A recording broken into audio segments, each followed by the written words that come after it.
നമ്മൾ Inter halogen കോമ്പൗണ്ട്സിലെ ചില കോമ്പൗണ്ട്സിന്റെ സ്ട്രക്ചറിനെ പറ്റിയാണ് പറയുന്നത്. ICl3, ClF3 ഇതിലാണ് നമ്മൾ കണ്ട സ്ട്രക്ചർ നേരത്തെ. ICl3 and ClF3. And even though these are similar, we have seen that the structures are slightly different. In ClF3 we have the sp3d hybridization and it is a T-shaped molecule. With a sp3d hybridization there are 5 pairs of electrons, of which 2 are lone pairs, 3 are bond pairs, and we have the structure like this. Cl is here, F is here, F is here and F is here, and we have seen the 2 lone pairs are placed like this. One lone pair ഇവിടെയും ഒരു lone pair ഇവിടെ. ഇങ്ങനെയാണ് ClF3 structure നമ്മൾ കണ്ടു കഴിഞ്ഞു. And due to the repulsion from the bond lone pairs, we have seen that these fluorine atoms are slightly bent towards the other fluorine and the angle is slightly less than 90 degrees. ICl3 also is suspected to have a similar structure, but it acts as a dimer. We have seen it acts as a dimer with a bonding of one lone pair on one chlorine to the other iodine and the other chlorine giving a lone pair to the first iodine. നമ്മൾ കണ്ടു കഴിഞ്ഞാൽ വീണ്ടും മറക്കേണ്ട ആവശ്യമൊന്നുമില്ല. Okay. And now we are going to IF5.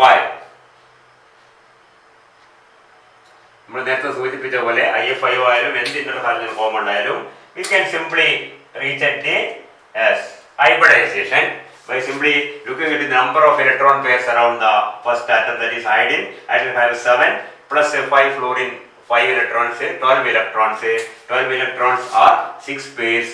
And hybridization will be sp3d2. And you can see also say that ഇവിടുന്നെല്ലാം പറയാൻ പറ്റും IF5 5 bond pair ഉണ്ടാവും. മൊത്തത്തിൽ എത്രയുണ്ട്? 6 ഉണ്ട്. 5 ബോണ്ട് പെയറും ഒരു ലയൺ പെയർ ആയിരിക്കും. അപ്പോൾ ഇതാണ് നമ്മളെ സ്ട്രക്ചർ വരച്ച് നോക്കിയിട്ട് ബുദ്ധിമുട്ടുള്ള ആവശ്യമില്ല, നമുക്ക് പ്രെഡിക്റ്റ് ചെയ്യാൻ പറ്റും. ഇപ്പോൾ ClF3 അല്ലെങ്കിൽ ICl3 പോട്ടെ, ClF3 ഹൈബ്രിഡൈസേഷൻ ചോദിച്ചു കഴിഞ്ഞാൽ ഉടനെ നമുക്ക് കൂട്ടാം 7 3 10 5 പേർ sp3d. അതിൽ എത്ര ബോണ്ട് പെയർ ഉണ്ടാവും? 3 ബോണ്ട് പെയർ ഉണ്ടാവും, കാരണം 3 ഫ്ലോർ ഉണ്ട്, ബാക്കി 2 ലോൺ പെയർ ആയിരിക്കും. അങ്ങനെ ഹൈബ്രിഡൈസേഷൻ എന്താണെന്നും എത്ര ബോണ്ട് പെയർ ലോൺ പെയർ ഉണ്ടാകുന്നെന്നും നമുക്ക് ഇങ്ങനെ ചിത്രം വരച്ചൊക്കെ കണ്ടു. പക്ഷെ എക്സ്പ്ലെയിൻ ചെയ്യുമ്പോൾ നമ്മൾ ഈ എക്സ്പ്ലനേഷൻ പോരാ, ചിത്രം വരക്കണം. For example, if you take case of IF5, നമ്മളിപ്പോൾ പറയുന്നത് പ്രൊഡിക്റ്റ് ചെയ്ത് എന്താണ്? IF5 6 പേഴ്സിന്റെ അത് sp3d2 ഹൈബ്രിഡൈസേഷൻ ആണ്. അതുകൊണ്ട് തന്നെ 5 ബോണ്ട് പെയറും 1 ലോൺ പെയറും ആയിരിക്കും അതിലുണ്ടാവാം. ഇനി നമ്മൾ ഐഡിയനിലേക്ക് വരുവാ. ഐഡിയൻ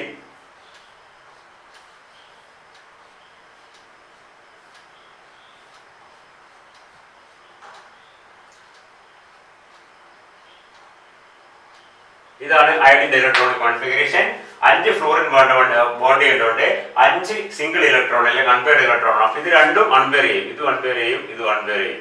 ഈ 2 ഇലക്ട്രോൺസ് ഇതാ ഡി ഓർബിറ്റിലേക്ക് പോകും. ഇത് S ആണ്, ഇത് P ആണ്, ഇത് D ആണ്. എന്നിട്ട് ഈ 5 എണ്ണം എന്ത് ചെയ്യും? ഫ്ലോറിന്റെ 5 ഫ്ലോറിൽ നിന്നുള്ള ഓരോ പേഴ്സ് എടുക്കും. അപ്പൊ സ്വാഭാവികമായിട്ട് എന്തുണ്ടാവും? ഒരു ഫ്ലോറിന്റെ ഇലക്ട്രോൺ, മറ്റേ ഫ്ലോറിന്റെ ഇലക്ട്രോൺ, മൂന്നാമത്തെ ഫ്ലോറിന്റെ, നാലാമത്തെ ഫ്ലോറിൻ, അഞ്ചാമത്തെ ഫ്ലോറിൻ. ഇതാ ഇപ്പൊ എല്ലാം പെയർ ചെയ്ത് കഴിഞ്ഞ് and we can see that as the hybridization is sp3d2. sp3 നമുക്ക് നേരത്തെ അല്ലാണ്ട് നമുക്ക് മനസ്സിലാവും, ഞാൻ പറഞ്ഞു. പിന്നെ എന്താണ്? 6 പേഴ്സ് ഉണ്ട്, 1 2 3 4 5 6. 6 പേരിൽ 5 ബോണ്ട് പെയർ ആണ്. ഇത് ബോണ്ട് പെയർ ആണ്, ഇത് ബോണ്ടാണ്, ഇത് ബോണ്ടാണ്, ഇത് ബോണ്ടാണ്, ഇത് ബോണ്ടാണ്, ഇത് ലോൺ പെയർ ആണ്. ഈ ഇൻഫർമേഷൻ ഒക്കെ നമുക്ക് അതിന്റെ ജസ്റ്റ് മോളിക്കുലർ ഫോർമുല നോക്കിയാലേ മനസ്സിലാക്കാൻ പറ്റൂ. വരച്ച് നോക്കി കണ്ടുപിടിക്കോ, തെറ്റിപ്പോകുന്നു വേണ്ട. Simply calculate the total number of bonding and non-bonding electrons around the iodine. Iodine സ്വന്തമായ ഇലക്ട്രോണും ഷെയറിംഗ് ഉള്ള ഇലക്ട്രോണും കൂട്ടുക. അത് എത്ര പേരുണ്ട് നോക്കുക. അതിനനുസരിച്ച് 4 5 6 7 ആണെങ്കിൽ sp3, sp3d, sp3d2 or sp3d3 like that. Okay, so this is IF5. IF5 has a 5 bonded pairs and a 1 lone pair. Okay, structure എങ്ങനെ ഇരിക്കും? അതുകൂടി സ്ട്രക്ചർ ഇതായിട്ട് ബോണ്ടിങ് ആണ്. സ്ട്രക്ചർ പറയുമ്പോൾ അയഡിൻ നടുക്കുണ്ടാവും ഒരു ഫ്ലോറിൻ, രണ്ടാമത്തെ ഫ്ലോറിൻ, മൂന്നാമത്തെ ഫ്ലോറിൻ, നാലാമത്തെ ഫ്ലോറിൻ, അഞ്ചാമത്തെ florin. F F F F ഇതെല്ലാം ഒരു പ്ലെയിനിൽ സ്ക്വയർ ആയിട്ട് ഇതാ. ഒരെണ്ണം മേലെ, അതിന്റെ നേരെ ഓപ്പോസിറ്റിൽ ആരുണ്ടാവും? ലോൺ പെയർ ഉണ്ടാവും. ഇവിടെ കൂടി വന്നിട്ടുണ്ടെങ്കിൽ എന്തായിരുന്നു? അത് ഒക്ടാഹെഡ്രൽ ആവുമായിരുന്നു അല്ലേ? ഇതിപ്പോ എന്താണ്? Square pyramid. We have A square the four corners of which are occupied by fluorine atoms, the center of which is occupied by iodine, and the fifth fluorine is just above that iodine, above the plane of the five അഞ്ച് atoms. ഒരു iodine 4 ഫ്ലൂറിനും കൂടി form ചെയ്യുന്ന ഒരു സ്ക്വയറിന്റെ ആ പ്ലെയിനിൽ നിന്ന് കുറച്ച് മേലായിട്ട് ഫ്ലൂറിൻ ഉണ്ടാവും. അതിന് നേരെ ഓപ്പോസിറ്റ് ആയിട്ട് എന്തുണ്ടാവും? ലോൺ പെയർ ഉണ്ടാവും. 1 2 3 4 5 ബോണ്ട് പെയറും ഒരു lone pair. Very clear. So IF5 structure എന്താണ്? That is a square pyramid. CH3 structure എന്താണ്? That is a T-shaped molecule, slightly bent T-shaped molecule. Okay. ഇനിയുള്ളത് ലാസ്റ്റ് IF7 ആണ്.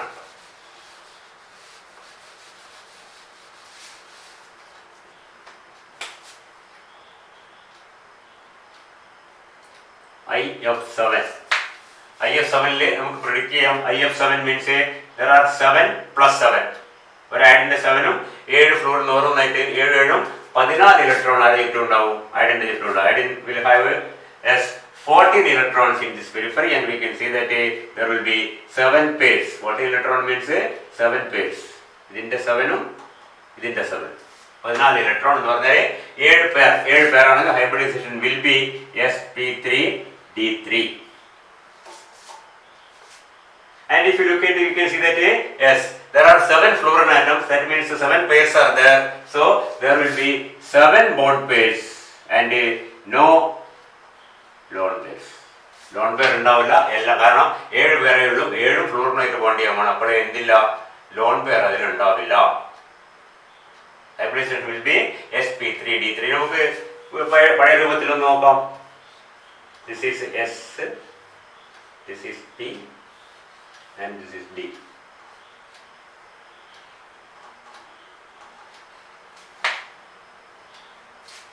And we say this is S2P5, S2P5.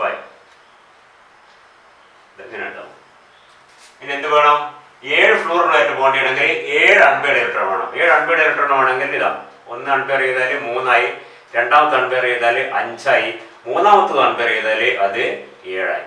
ഇതാണ് ആരുമായിട്ട് bond ചെയ്യുന്നത്? ഫ്ലൂറിനായിട്ട് bond ചെയ്യുന്നത്. ഓരോ ഫ്ലൂറിൽ നിന്നും ഓരോ first fluorine, second fluorine, third fluorine, fourth fluorine, fifth fluorine, sixth fluorine and seventh fluorine. ഓരോ ഫ്ലൂറിൽ നിന്ന് ഓരോ ഇലക്ട്രോൺ ഉണ്ട്. അതൊക്കെ ഈ അൺപെയർഡ് ഇലക്ട്രോൺ ആയിട്ട് പെയർ ചെയ്യും. So we can see that there are S. Hybridization എന്താണ്? ഇവിടെ നോക്കിയാൽ sp3d3, sp3d3, sp3d3. There are 7 pairs, 1 2 3 4 5 6 7, and of the 7 pairs all the 7 are bond pairs. ഉണ്ടല്ലേ? ഇതെല്ലാം ബോണ്ട് പെയർ ആണ്, ഇതും ബോണ്ട് പെയർ, എല്ലാം ബോണ്ട് പെയർ ആണ്. കാരണം ഇതൊക്കെ ഷെയർ ചെയ്താണ്. ചോപ്പ് കളർ മാറ്റി വരച്ചുകൊണ്ട് കണ്ട എല്ലാം എന്താണ്?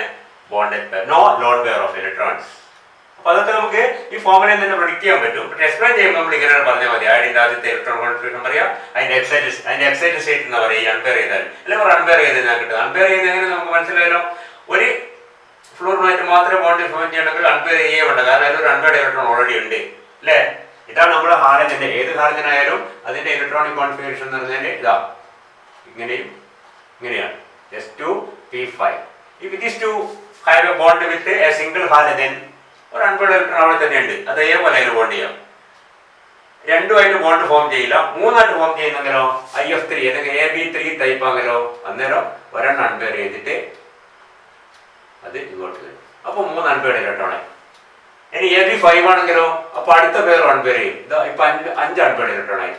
ഇനി AB7 ആണെങ്കിലോ ഇത് അൺപെയർ ചെയ്യും, അതും നേടും. അപ്പൊ എന്തായി? 7 അൺപെയർഡ് ഇലക്ട്രോൺ. അൺപെയർഡ് ഇലക്ട്രോൺ 1 3 5 7 എന്ന് വരും. 2 4 6 എന്ന് വരില്ല. അതുകൊണ്ട് നമ്മൾ നേരത്തെ പറഞ്ഞത് AB3 AB5 and AB7. No AB4 or AB2 or AB6. അതില്ല, കാരണം അത് തന്നെയാണ്. മനസ്സിലായില്ലേ? So this is a IF7, and what will be the shape of the molecule? sp3d3, that will be a pentagonal bipyramid. That means a pentagon formed by 5 fluorine atoms. The iodine atom is at the center and it is planar. 5 ഫ്ലൂറിനും iodine ഒരു പ്ലെയിനിൽ ഉണ്ടാവും. ഒരു fluorine മേലെ ഉണ്ടാവും, ഒരു fluorine താഴെ ഉണ്ടാവും. So shape എങ്ങനെ ഉണ്ടാവും? നമുക്ക് വരച്ചു കഴിഞ്ഞാൽ ഇതാ,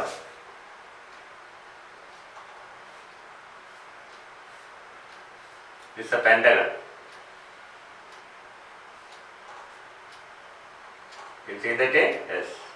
ഒരു ഫ്ലൂറിൻ ഇവിടെ, രണ്ടാമത്തെ ഫ്ലൂറിൻ ഇവിടെ, മൂന്നാമത്തെ ഫ്ലോറിന് ഇവിടെ, നാലാമത്തെ ഫ്ലോറിന് ഇവിടെ, അഞ്ചാമത്തെ ഫ്ലോറിൻ എല്ലാം ഒരു പ്ലെയിൻ ബോർഡിന്റെ പ്ലെയിനിലാണെങ്കിൽ ഒന്ന് മുമ്പിലും ഒന്ന് ബാക്കിലായിരിക്കും. We can see that 6th fluorine and 7th fluorine. That is a pentagonal bipyramid. Pentagonal bipyramid.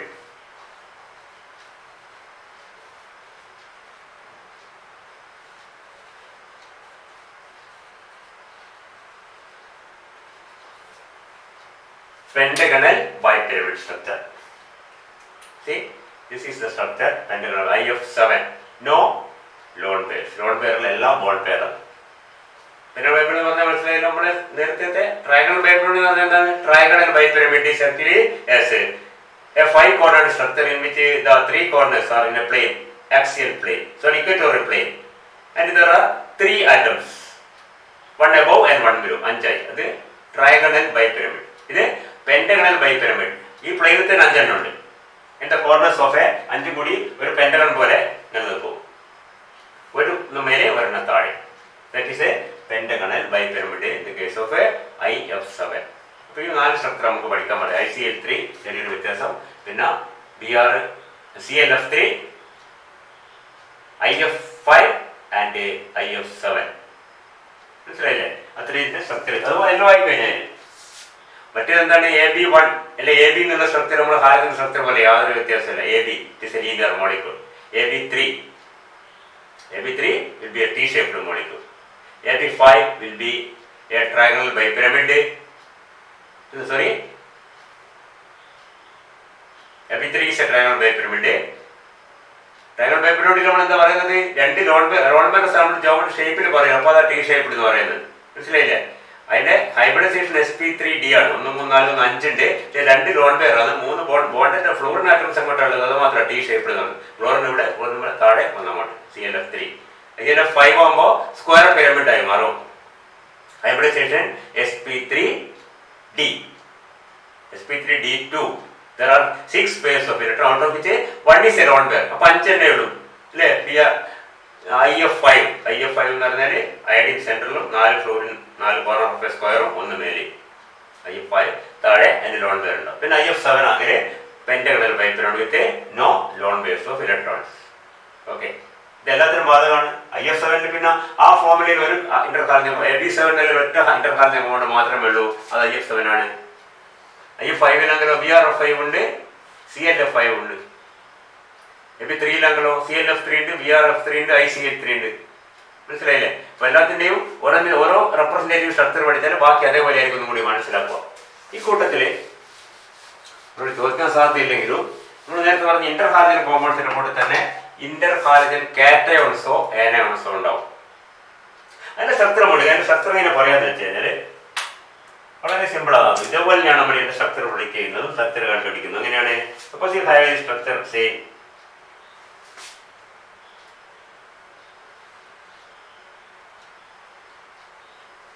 ICl4-. ഇങ്ങനെ ഒരു ആനയോൺ ഉണ്ട് ICl4-.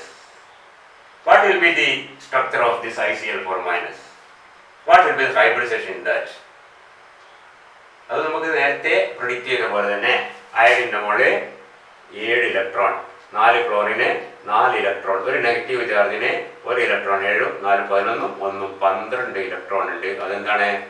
6 പേഴ്സ് ആണ്. 6 പേഴ്സ് ആണെങ്കിൽ that will be sp3d2. 1 3 4 2 6. നോക്കാം. ICl4- ഒരു മൈനസ് ചാർജ് ഉണ്ട്. Can be thought of as formed from a combination of I- and 4 chlorine atoms. 4 chlorine ആറ്റവും ഒരു I-ാണ് ICl4- നമുക്ക് അസ്യൂം ചെയ്യാം. I- കോൺഫിഗറേഷൻ എന്ന് പറഞ്ഞു കഴിഞ്ഞാൽ അയഡിന്റെ കോൺഫിഗറേഷന്റെ കൂടി ഒരു ഇലക്ട്രോൺ കൂടി കൂട്ടുക അല്ലേ? SP and D.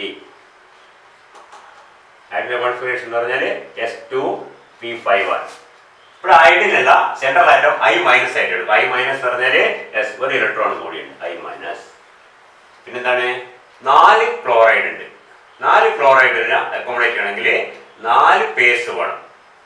4 single electrons വേണം. 2 പേഴ്സ് രണ്ട് പേഴ്സ്, ഈ പേരും ഇതാദ്യം ഐ മൈനസ് ആയിട്ട് ഐ എല്ലാം എടുക്കുന്നത് ഐ മൈനസ് ആയിട്ട് എടുക്കും. അതിന് ശേഷം ഇതാ ഇതും എന്ത് ചെയ്യുക, അൺപെയർ ചെയ്യും.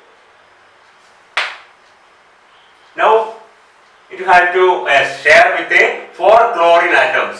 Each chlorine atom will donate an electron, or it will share an electron with this one, so that this is from the first chlorine, this is from second chlorine, this is from third chlorine, and this is from the fourth chlorine. And we can see that as the hybridization is എന്താണ് sp3d2, sp3d2. How many pairs are there? 1, 2, 3, 4, 5, 6. How many lone pairs are there? There are 2 lone pairs and 4 bond pairs. അതൊരു നമ്മൾ കിട്ടുക 4 chlorine ഉണ്ടെങ്കിൽ 4 bond pair ഉണ്ട്, യാതൊരു സംശയമില്ല. 4 chlorine 4 bond pair. ബാക്കി 2 എന്തായിരിക്കും? ബാക്കി 2 4 ക്ലോറിന്റെ 4 ബോണ്ട് പെയർ, ബാക്കിയുള്ള 2 ലോൺ പെയർ ആയിരിക്കും. മനസ്സിലായില്ലേ? ഇനിയിപ്പോ ഇത് ICl2 പ്ലസ് എന്നുള്ളതാണ് ICl2 പ്ലസ്. അങ്ങനെയാണെങ്കിലോ ICl2 പ്ലസ് ആണെങ്കിൽ നമ്മൾ വരക്കാൻ കഴിയില്ല. ICl2 പ്ലസ് ആവുമ്പോ എങ്ങനെ ഉണ്ടാവുന്നത്? That is suppose to be formed from I plus and 2 chlorine atoms. വീണ്ടും I പ്ലസ് ആണ്. ഇതെന്താണ്?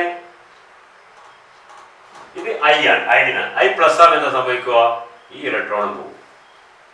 എന്നിട്ട് ഇത് 2 ക്ലോറിൻ ആറ്റംസ് ഷെയർ ചെയ്യണമെങ്കിൽ 2 അൺപെയർഡ് ഇലക്ട്രോൺ വേണം. അല്ല ഇതില്ല, മനസ്സിലായില്ലേ? കാരണം ഇത് I പ്ലസ് ഇങ്ങനെയാണ്. I പ്ലസ് എന്ന് പറഞ്ഞാല് അയഡിനിൽ നിന്ന് ഒരു ഇലക്ട്രോൺ പോയി, അത് 2 ക്ലോറിനായിട്ട് ബോണ്ട് ചെയ്യണമെങ്കിൽ 2 അൺപെയർഡ് ഇലക്ട്രോൺ വേണം. അപ്പോൾ ഒരു പെയർ അൺപെയർ ചെയ്യും, ഇങ്ങനെയായി മാറും. എന്നിട്ട് 2 ക്ലോറിനുമായിട്ട് ചേർന്നിട്ട് 2 ക്ലോറിന്റെ 2 ഇലക്ട്രോൺ എവിടെ എന്താണ്? sp3 ആണ്. അത് നമുക്ക് ഇവിടുന്ന് കിട്ടും. ICl2 പ്ലസ് എത്ര ഇലക്ട്രോൺ ഉണ്ട്? അതിന്റെ 7ഉം 2 ക്ലോറിൻ 7 2 9, ഒരു പ്ലസ് ആയതുകൊണ്ട് ഒരു ഇലക്ട്രോൺ കുറയാ 8 ഇലക്ട്രോൺ. 8 ഇലക്ട്രോൺ എന്തായിരിക്കും? 8 ഇലക്ട്രോൺ 4 പേരാണ് sp3. 10 ഇലക്ട്രോൺ 5 പേരാണ് sp3d. 12 ഇലക്ട്രോൺ 6 പേരാണ് sp3d2. 14 ഇലക്ട്രോൺ 7 പേരാണ് sp3d3. ഇവിടെ ഹൈബ്രിഡേഷൻ എന്തായിരിക്കും? sp3 with 2 bond pairs and 2 loan pairs. അപ്പം അങ്ങനത്തെ ഇന്റർകാർബൺ കോമ്പൗണ്ട്സിന്റെ സ്ട്രക്ചറും ഇന്റർകാർബൺ കാറ്റയോൺസിന്റെയും ഇന്റർകാർബൺ ആനോൺസിന്റെയും സ്ട്രക്ചറും നമുക്ക് പ്രഡിക്റ്റ് ചെയ്യാൻ പറ്റും. ഇതേ സ്ട്രക്ചർ ആയിരിക്കും ഉണ്ടാവുക ICl2 പ്ലസ്. അതേപോലെ ആയിരിക്കും Ab2 പ്ലസ് എന്നുള്ള ഏത് ഇന്റർകാർബൺ കാറ്റയോണും. അതുപോലെ Ab4 മൈനസ് എന്ന് പറഞ്ഞാല് ICl4 മൈനസ് പോലെ തന്നെ ആയിരിക്കും, യാതൊരു സംശയമില്ല. മനസ്സിലായില്ലേ? അങ്ങനെ നമുക്ക് ഇന്റർകാർബൺ കോമ്പൗണ്ട്സിന്റെ ഒക്കെ സ്ട്രക്ചർ നമുക്ക് ഈ വിധത്തിൽ നമുക്ക് പ്രഡിക്റ്റ് ചെയ്യാനും പറ്റും. അതേപോലെ തന്നെ നമുക്ക് എക്സ്പ്ലെയിൻ ചെയ്തിട്ട് പറയാനും പറ്റും. പ്രഡിക്റ്റ് ചെയ്യണമെങ്കിൽ നേരത്തെ നോക്കിയാൽ മതി, ഇത്ര ഉണ്ടാവും. കൃത്യമായിരിക്കും, യാതൊരു സംശയം. പ്ലസ് മൈനസ് ഒക്കെ വരുമ്പോൾ ശ്രദ്ധിക്കുക. What is hybridisation ICl? ഇങ്ങനെ ചോദ്യം ചോദിച്ചു നേരത്തെ നിങ്ങളോട് എവിടെയെങ്കിലും what is hybridisation ICl2 plus ചോദിച്ചു നമ്മൾ എന്താ ഉത്തരം ചെയ്യുക? നമ്മളെ വരച്ച് നോക്കി കണ്ടുപിടിക്കേണ്ട ആവശ്യമൊന്നുമില്ല. അതിന്റെ 7 2 ക്ലോറിൻ 7 2 9, 9ൽ നിന്ന് 1 പോയി, പ്ലസ് നേരത്തെ ഒരു ഇലക്ട്രോൺ പോവാണ്. മൈനസ് ICl2 മൈനസ് ആണെങ്കിലോ തീർച്ചയായും എന്ത് വേണം? 7ഉം 2 9ഉം 1 10 കിട്ടണം. ഇത് 7ഉം 2 9 1 കുറക്കുക 8 ആണ്. ഒരിക്കൽ നമ്മൾ കൂട്ടിയാല് ഓഡ് നമ്പർ കിട്ടില്ല എന്ന് മനസ്സിലാക്കുക. ഓഡ് നമ്പർ കിട്ടിയാൽ നമ്മൾ മിസ്റ്റേക്ക് വന്നിട്ട് ഈവൺ നമ്പർ കിട്ടും. അപ്പൊ എത്ര പേര്? 8 ഇലക്ട്രോൺ മീൻസ് 4 പേഴ്സ്. 4 ആകുമ്പോൾ ഉടനെ ഹൈബ്രിഡൈസേഷൻ sp3. മനസ്സിലായില്ലേ? പേഴ്സ് ഇലക്ട്രോൺ പേഴ്സിന്റെ എണ്ണം നോക്കിയിട്ട് ഹൈബ്രിഡൈസേഷൻ നമുക്ക് പെട്ടെന്ന് പറയാൻ പറ്റും. അതിൽ തന്നെ ബോണ്ട് പെയർ നമുക്ക് പറയാൻ പറ്റും. എത്ര ക്ലോറിനായിട്ട് ബോണ്ട് ഉണ്ട്? 2. അപ്പൊ 2 ബോണ്ട് പെയർ ഉണ്ടാവും. മനസ്സിലായില്ലേ? ജനറൽ ആയിട്ട് നമ്മള് ABN പ്ലസ് എന്നോ അല്ലെങ്കിൽ ABN മൈനസ് എന്നോ, N will be always even. ABN plus ABN മൈനസും എപ്പോഴും ഈ N എന്തായിരിക്കും? ഈവൺ ആയിരിക്കും. പക്ഷേ ന്യൂട്രൽ മോളിക്യൂൾ ABN എന്ന് പറഞ്ഞാലോ N will be always odd. AB1 AB3 AB5 AB7. മനസ്സിലായില്ല? എയും ബിയും ഓരോ ഹാലജനാണ്. ഇത് ഈവൺ ആയിരിക്കും. മനസ്സിലായില്ലേ? ഈവൺ ആകുമ്പോൾ ഇവിടെയുള്ള 7 ഇലക്ട്രോണും ഇവിടെയുള്ള എത്രയാണ്? ഈവൺ എന്ന് പറഞ്ഞാല് 2 ഇലക്ട്രോണോ 4 ഒക്കെ ആയിരിക്കും. 2 4 6 ഒക്കെ ആയിരിക്കും. 1 അല്ലെ? N 2 ആവാം, 4 6 ആവാം. എന്നെ അതെ കൂട്ടുമ്പോൾ എന്താവും? 7 2 9 കണ്ടാ 9 വരൂ.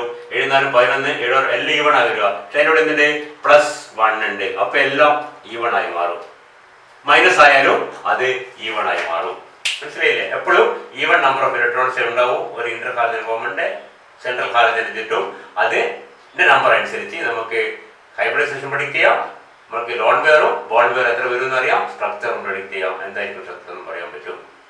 പക്ഷേ വിശദീകരിക്കുമ്പോൾ നമ്മൾ നേരത്തെ ഹൈബ്രിഡൈസേഷൻ കാണിച്ചിട്ട് ഇലക്ട്രോൺ അൺപെയർ ചെയ്ത് മറ്റൊന്നായിട്ട് പെയർ ചെയ്ത് ഇത്ര ബോണ്ട് പെയർ ഇത്ര ലോൺ പെയർ നമുക്ക് എക്സ്പ്ലെയിൻ ചെയ്ത് കാണിക്കേണ്ടി വരും. ഓക്കെ,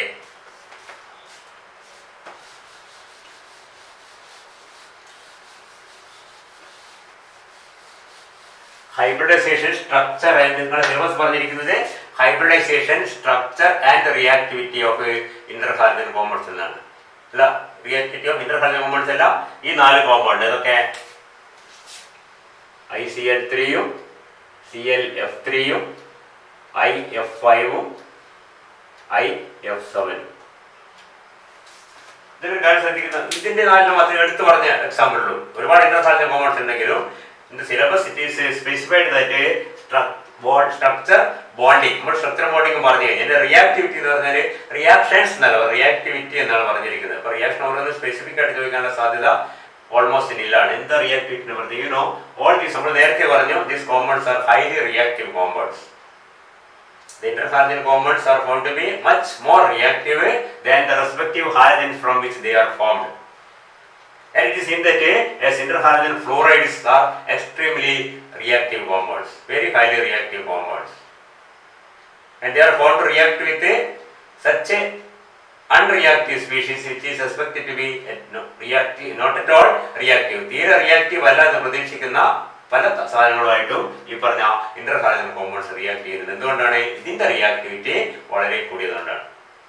ഇപ്പം BrF3 അല്ലെ ClF3 ClF5 എടുത്തിട്ട് ഇതിലുള്ള കോമ്പൗണ്ടിലേക്കട്ടെ IF5. ഈ പറഞ്ഞ ClF3 is a very very strong fluorinating agent, and it is seen that many substances when put into this gas catches fire. ഒരു മരക്കഷ്ണം എടുത്ത് ClF3 നടത്തിയ ഒരു ഗ്യാസ് നിറച്ച ഒരു പാത്രത്തിൽ ഇട്ട് കഴിഞ്ഞാൽ അത് അന്നേരം തീപിടിക്കും. Even asbestos കത്താസാനാണ് is found to be inflammable and found to be as burning in ClF3. ClF3 it catches fire, found to catch fire in ClF3. അത്രയും റിയാക്റ്റീവ് ആണ് ഈ പറഞ്ഞ കോമ്പൗണ്ട്സ് ഒക്കെ. അതിന്റെ കാരണം നമുക്കറിയാം, സാധാരണ ഹാലജൻ തന്നെ ഹൈലി റിയാക്റ്റീവ് ആണ്. ഈ പറഞ്ഞ ഹാലൈഡ്സിലൊക്കെ പൊളാരിറ്റി കൂടുന്നതനുസരിച്ച് അതിന്റെ റിയാക്ടിവിറ്റി കൂടും. അതിൽ രണ്ടും ഹാലജനാണ്. അയഡിന്റെ റിയാക്ടിവിറ്റി വളരെ കുറവാകുമ്പോൾ IF7 IF5 ഒക്കെ very highly reactive compounds because of the presence of fluorine. And you can also see that the greater the number or greater the number of ABN, the greater is the reactivity. For example, if you compare say BrF3 and BrF5 or IF5 and IF7, you can definitely say that the reactivity is in this order. BrF5 is found to be, or it is much more.